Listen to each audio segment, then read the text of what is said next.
which is good. Every student should perform well and get good grades. We agree.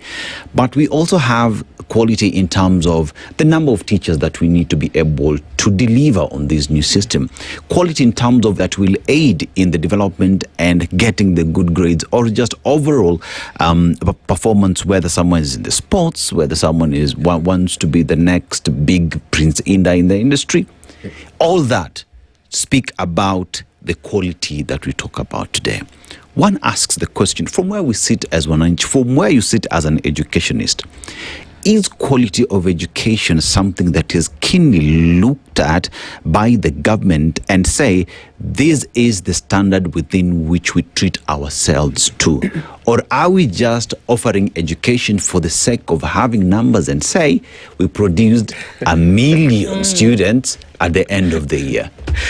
Well, I have studied how curriculum is developed in various countries, and particular Singapore, where apparently we are being told that we aborted our flight to to Canaan, and now we are heading to Singapore. In Singapore, when they had to review the education system, it took between 15 to 20 years of clear planning, and that is why it is successful. But in Kenya, in 2017, the Kenya Institute of Curriculum Development actually developed a framework for, then it was called CBC, now it is as CBE.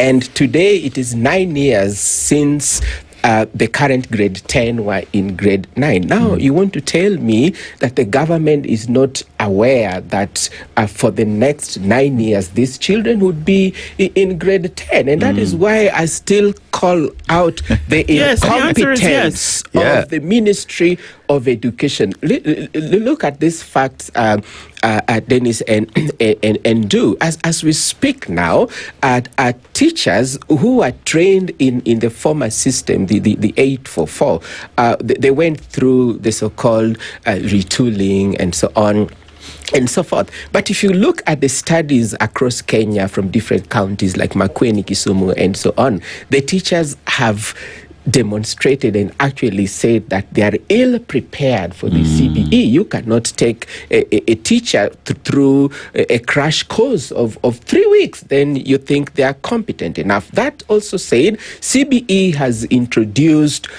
new subjects that none of the universities in Kenya have ever trained, teachers. For instance, there is marine technology, aviation, and so on, and so forth, and there is no one, and yet students are already in grade 10. Now, look at this. The TSC has acted in what I would call ultra-vires way, that is in excess of their power, by actually shifting the policy of, in the past, every teacher was trained in 2 subjects, for instance, English and literature, and they were fully competent in that. But now TSC is saying this rule is going to be changed because there are insufficient teachers, so you end up having someone who is not properly trained actually guiding children on aviation, and this is somebody who has not even been to Wilson Airport. They don't even know how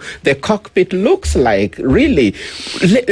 This is contrary to Sustainable Development Goal 4, which Kenya is a signatory, which calls for inclusive quality education for all. Why are we leaving Kenyan children behind? So I would say that without proper funding, without proper resourcing, we are offering poor education to our children, and that is why the private schools are thriving. When I was growing up, Dennis, in the 90s, those of my peers who went to private schools, we thought that they were not well endowed intellectually. It was that public school was a thing, public hospitals was a thing. But now look here now, nobody wants to take their children to public schools, and actually even in private schools, families that suffer financial constraints have to really sacrifice the best of their life to take their children to private schools. So it is high time the Ministry of Education should stand up and deliver quality education for every child in this country. And we are not begging them. This is a right of every child that is granted by the Constitution, not even by the President.